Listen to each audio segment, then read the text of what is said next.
High above the clouds, a cocky pilot smirks as he taunts a young black teen in a hoodie, telling him to go back to coach, with a condescending chuckle.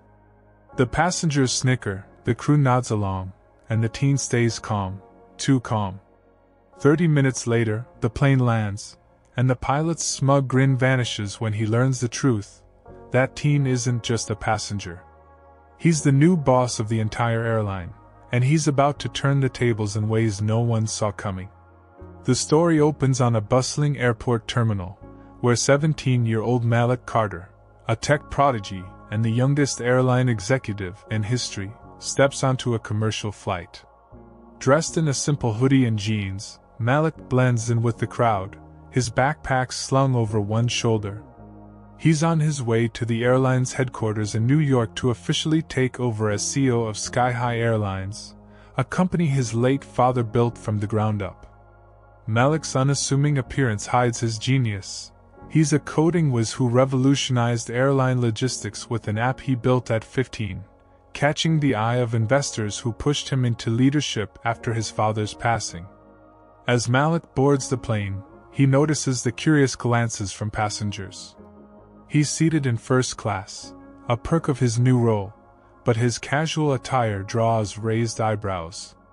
Captain Greg Thornton, a seasoned pilot with a sharp jawline and a sharper ego, spots Malik as he passes the cockpit. "Kid, you sure you're in the right section?" he says with a smirk, loud enough for the nearby crew and passengers to hear.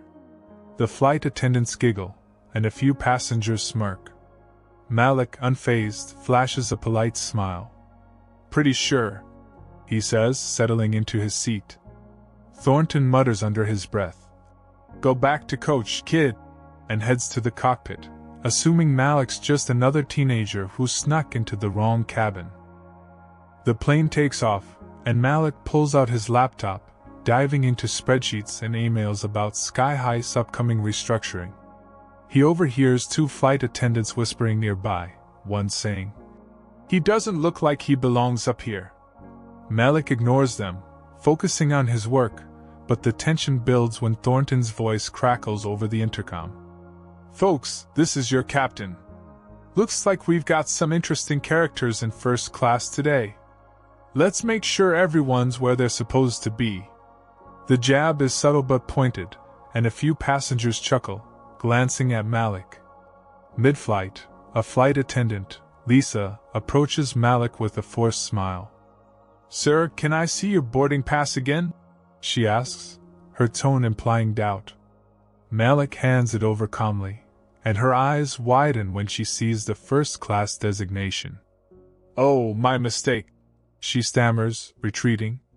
Malik's expression remains steady, but inside, he's taking mental notes. His father taught him to observe, not react, and he's already sizing up the crew's attitude. Meanwhile, in the cockpit, Thornton brags to his co-pilot, Sarah, about how he put that kid in his place. Sarah, newer to the crew and less jaded, looks uncomfortable but doesn't push back. The flight continues smoothly, but Thornton's arrogance sets the stage for what's to come. The plane lands in New York, and as passengers disembark, Malik stays behind, typing furiously on his laptop. Thornton emerges from the cockpit, spotting Malik still in first class. "Hey kid, you waiting for someone to carry you out?" he says, louder this time, drawing laughs from a nearby group of business travelers. Malik closes his laptop, stands, and looks Thornton in the eye. "Actually, I'm waiting for you," he says calmly. Thornton scoffs, assuming it's a joke, but Malik's steady gaze unnerves him. As the crew gathers their things, a sharply dressed woman, Ms. Harper, the airline's head of HR, boards the plane. She makes a beeline for Malik, addressing him as Mr. Carter, and apologizing for not meeting him at the gate. The crew freezes. Thornton's smirk fades as Ms. Harper explains that Malik is the new CEO, appointed to turn around SkyHigh's struggling operations. The passengers still lingering in the cabin gasp, and the flight attendants exchange panicked glances. Malik, still calm, turns to Thornton. "Captain, I heard your announcement. And your comments? Let's talk about where you're supposed to be. The tension is palpable as Thornton stammers, his face reddening. Malik doesn't raise his voice. He doesn't need to. His authority is clear. In the airport lounge, Malik holds an impromptu meeting with the crew. He's not here to fire anyone, yet, but he lays out his vision for SkyHigh, a company that values respect, efficiency, and innovation. He calls out Thornton's behavior, not with anger but with precision, explaining how it reflects the airline's deeper cultural issues.